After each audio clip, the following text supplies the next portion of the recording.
Hi, welcome to Pallavi logs. ಎಲ್ಲರೂ ಹೇಗಿದ್ದೀರಾ? ಚೆನ್ನಾಗಿದ್ದೀರಾ ಅಂತ ಅಂದ್ಕೊಂಡಿದ್ದೀನಿ. ನಾನು ಕೂಡ ಚೆನ್ನಾಗಿದ್ದೀನಿ. ನಾನಿವತ್ತು ಹೆಸರು ಕಾಳು ಗೊಜ್ಜು ಮಾಡೋಣ ಅಂತ ಅಂದ್ಕೊಂಡಿದ್ದೀನಿ. ನಾನು ಹೆಸರು ಕಾಳು ಗೊಜ್ಜಿಗೆ ನೋಡಿ ಇಲ್ಲಿ 1 ಕಪ್ ಹೆಸರು ಕಾಳು ತೊಗೊಂಡಿದ್ದೀನಿ. 1 ಕಪ್ ಇಲ್ಲ, ಸ್ವಲ್ಪ ಕಮ್ಮಿನೇ ಇದೆ, 3/4 ಕಪ್ ಇದೆ. ಅದಕ್ಕೆ ಸ್ವಲ್ಪ ನಾನು ಆಲೂಗೆಡ್ಡೆ ಮತ್ತು ನನ್ನ ಹತ್ರ ಬದನೆಕಾಯಿ ಇರಲಿಲ್ಲ, ಅದಕ್ಕೆ ಕ್ಯಾರೆಟ್ ಇತ್ತು. 1 ಕ್ಯಾರೆಟ್ ತೊಗೊಂಡಿದ್ದೀನಿ, 2 ಆಲೂಗೆಡ್ಡೆ. ಕ್ಯಾರೆಟ್ನ ಚಿಕ್ಕ ಚಿಕ್ಕದಾಗಿ ಕಟ್ ಮಾಡಿಬಿಟ್ಟು ನೋಡಿ ಈ ಥರ ತೊಳೆದಿಟ್ಕೊಂಡಿದ್ದೀನಿ. ಕಟ್ ಮಾಡಿಕೊಂಡು 2 ಈರುಳ್ಳಿ ಕಟ್ ಮಾಡಿ ಇಟ್ಕೊಂಡಿದ್ದೀನಿ, 2 ಟೊಮೊಟೊ ಕಟ್ ಮಾಡಿ ಇಟ್ಕೊಂಡಿದ್ದೀನಿ. ಬನ್ನಿ ಹೇಗೆ ಮಾಡೋದಂತ ನೋಡೋಣ. ಅದಕ್ಕೆ ಒಂದು ಸ್ವಲ್ಪ ಎಣ್ಣೆ ಹಾಕ್ಕೊಳ್ತಿದ್ದೀನಿ, 1-2 ಸ್ಪೂನ್ ಎಣ್ಣೆ ಹಾಕ್ಕೊಳ್ತಿದ್ದೀನಿ. ಎಣ್ಣೆ ಬಿಸಿಯಾಗಿದೆ. ಇವಾಗ ಅದಕ್ಕೆ ಕಟ್ ಮಾಡಿ ಇಟ್ಕೊಂಡಿರೋ ಈರುಳ್ಳಿ ಮತ್ತು ಒಂದು ಹಸಿರು ಮೆಣಸಿನ್ಕಾಯಿ, ಕರಿಬೇವೆಲ್ಲ ಒಟ್ಟಿಗೆ ಹಾಕ್ಕೊಳ್ತಿದ್ದೀನಿ. ಇದನ್ನು ಫ್ರೈ ಮಾಡ್ಕೊಳ್ಳೋಣ. ಫ್ರೈ ಮಾಡ್ಕೊಳ್ತಾ ಇದ್ದೀನಿ ಇದು ಅನ್ನದ ಜೊತೆಗೆ, ಪೂರಿ ಜೊತೆಗೆ, ಚಪಾತಿ, ಇಡ್ಲಿ, ದೋಸೆ ಎಲ್ಲದ್ರ ಜೊತೆಗೂ ಚೆನ್ನಾಗಿರುತ್ತೆ. ಮಾಡ್ಕೊಳ್ಳಿ ನೀವು ಒಂದ್ಸಲ ನಿಮ್ಮ ಮನೆಯಲ್ಲಿ. ಅದಕ್ಕೆ ನಾನು ಒಂದ್ಸಲ ಟ್ರೈ ಮಾಡ್ತಾ ಇದ್ದೀನಿ.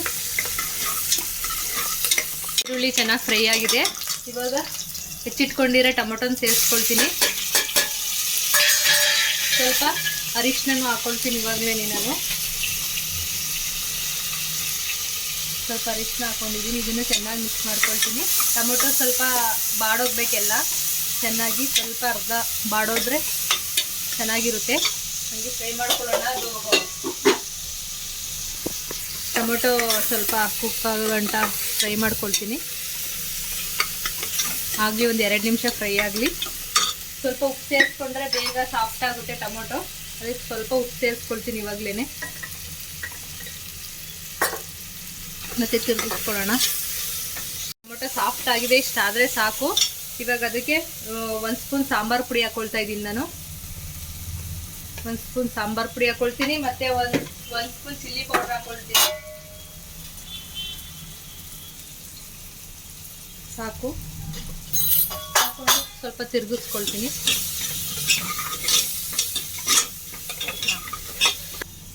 ಇವಾಗ ಹೆಸ್ರು ಕಾಳನ್ನು ಸೇರಿಸ್ಕೊಳ್ತೀನಿ. ನೋಡಿ, ಹೆಸ್ರು ಕಾಳನ್ನ ತೊಳೆದಿಟ್ಕೊಂಡಿದ್ದೀನಿ. ನಾನು ತೊಳೆದಿಲ್ಲ ಅಂತ ಅನ್ಕೋಬೇಡಿ, ತೊಳೆದೇ ಇಟ್ಕೊಂಡಿದ್ದು. ಏನಿದೆ, ನಿಮ್ಮ ನೆನೆಸ್ಬೇಕು ಅಂತ ಏನು ಹೆಸ್ರು ಕಾಳನ್ನ ನೆನೆಸ್ಬೇಕಾದ ಅವಶ್ಯಕತೆ ಇಲ್ಲ. ಇವಾಗ ಅದು ಹಂಗೇನೆ 4 ವಿಸಲ್ಗೆ ಚೆನ್ನಾಗಿ ಬೇಯುತ್ತೆ. ಇವಾಗ ಹೆಸ್ರು ಕಾಳನ್ನು ಚೆನ್ನಾಗಿ ಫ್ರೈ ಮಾಡ್ಕೊಳ್ಳೋಣ. ಸೇರಿಸ್ಕೊಂಡು ಚೆನ್ನಾಗಿ ತಿರುಗಿಸ್ಕೊಳ್ತೀನಿ. ಇವಾಗ ಇದ್ರ ಜೊತೆಗೇನೆ ಮತ್ತು ಆಲೂಗೆಡ್ಡೆ, ಕ್ಯಾರೆಟ್ ಕಟ್ ಮಾಡಿ ಇಟ್ಕೊಂಡಿದ್ದು ಅಲ್ವಾ, ಅದನ್ನು ಸೇರಿಸ್ಕೊಳ್ತೀನಿ. ಸೇರಿಸ್ಕೊಂಡು ಇದನ್ನ ಒಂದು 2 ನಿಮಿಷ ಫ್ರೈ ಮಾಡ್ಕೊಳ್ಳೋಣ. ಫ್ರೈ ಮಾಡ್ಕೊಳ್ತಾ ಇದ್ದೀನಿ. ಇವಾಗ ಪೂರ್ತಿಯಾಗಿ ಉಪ್ಪು ಸೇರಿಸ್ಕೊಳ್ತೀನಿ, ಎಷ್ಟು ಬೇಕಂತ ಹೇಳ್ಬಿಟ್ಟು. ತುಂಬ ಈಸಿಯಾಗಿ ಮಾಡ್ಕೊಬೋದು ಇದನ್ನು. ಒಂದು 10 ನಿಮಿಷದಲ್ಲೆಲ್ಲ ಆಗೋಗುತ್ತೆ. ಏನಾದರೂ ಎಮರ್ಜೆನ್ಸಿ ಇದ್ದರೆ ಇವಾಗ, ಅಥವಾ ಏನು ಮಾಡೋದಂತ ಗೊತ್ತಾಗ್ತಿಲ್ಲ ಅಂತ ಎಲ್ಲಾದರೆ ಹೆಸ್ರು ಕಾಳು ಮನೇಲಿದ್ದರೆ ಒಂದು 10 ನಿಮಿಷದಲ್ಲೆಲ್ಲ ಬೇಗ ಆಗೋಗುತ್ತೆ. ನೀವು ಟ್ರೈ ಮಾಡಿ ನೋಡಿ. ಉಪ್ಪು ಸೇರಿಸ್ಕೊಂಡು ತಿರುಗಿಸ್ಕೊಳ್ತೀನಿ. ನೋಡಿ, ಇಷ್ಟೇ. ಇವಾಗ ಇದಕ್ಕೊಂದು ಸ್ವಲ್ಪ ನೀರು ಹಾಕ್ಕೊಳ್ತೀನಿ, ಒಂದು ಅರ್ಧ ಗ್ಲಾಸು.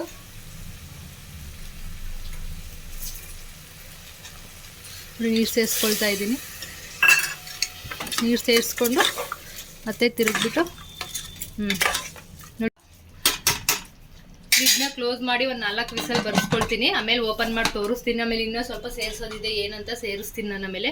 ನೋಡಿ, ಮುಚ್ಚಿದ್ರೆ 4 ವಿಸಲ್ ಬರಲಿ.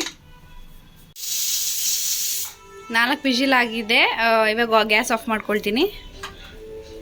ವಿಸಲ್ ಹೋಗಿದೆ. ಬನ್ನಿ ಓಪನ್ ಮಾಡೋಣ. ನೋಡಿ,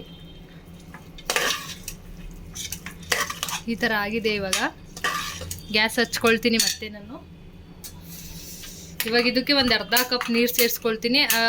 ಈ ಗ್ರೇವಿಗೆ ಎಷ್ಟು ಬೇಕಷ್ಟು ಇವಾಗ ನೀರು ಹಾಕ್ಕೊಳ್ಳೋಣ. ಇದಕ್ಕೆ ಸೇರಿಸ್ಕೊಳ್ತೀನಿ ಒಂದು ಅರ್ಧ ಗ್ಲಾಸ್ ನೀರನ್ನ. ನೀರು ಸೇರಿಸ್ಕೊಳ್ತಾ ಇದ್ದೀನಿ. ಮತ್ತೆ ತಿರುಗಿಸ್ಕೊಳ್ಳೋಣ. ಏನಿದಕ್ಕೆ ಯಾವುದೇ ಮಸಾಲೆನ ರುಬ್ಬೋದು ಬೇಕಾಗಿಲ್ಲ, ಏನು ಮಾಡೋವಂಥದ್ದು ಬೇಕಾಗಿಲ್ಲ. ತುಂಬ ಈಸಿಯಾಗಿ ಮಾಡುವಂಥ ರೆಸಿಪಿ ಇದು. ಮತ್ತು ತೆಂಗಿನಕಾಯಿ ಆಗಲಿ ಮತ್ತು ಮತ್ತೊಂದಾಗಲಿ, ಯಾವುದಾದ್ರೂ ಮಸಾಲೆ ಆಗಲಿ, ಏನೂ ರುಬ್ಬೇಕಂತ ಏನಿಲ್ಲ. ಇದಕ್ಕೆ ಬೇಗ ಆಗೋಗುತ್ತೆ. ಇನ್ನೊಂದು ಸ್ವಲ್ಪ ನೀರು ಬೇಕು, ಇನ್ನೊಂದು ಸ್ವಲ್ಪ ಸೇರಿಸ್ಕೊಳ್ತೀನಿ ನಾನು. ನೋಡಿ, ಮತ್ತೆ ಇನ್ನೊಂದು ಅರ್ಧ ಗ್ಲಾಸ್ ಸೇರಿಸ್ಕೊಳ್ತಾ ಇದ್ದೀನಿ.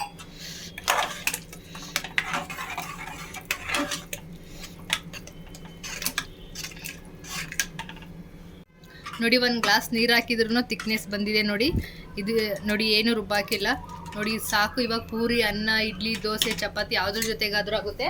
ಇವಾಗ ಇದಕ್ಕೆ ಒಂದು 1/2 ಕಪ್ ತೆಂಗಿನಕಾಯಿ ತುರಿ ಸೇರಿಸ್ಕೊಳ್ತೀನಿ ನಾನು.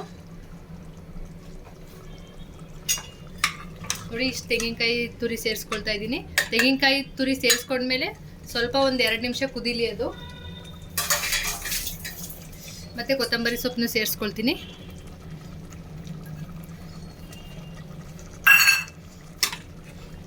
ಎರಡನ್ನು ಮಿಕ್ಸ್ ಮಾಡಿಬಿಟ್ಟು ಚೆನ್ನಾಗಿ ಮಿಕ್ಸ್ ಮಾಡ್ಕೊಳ್ತೀನಿ.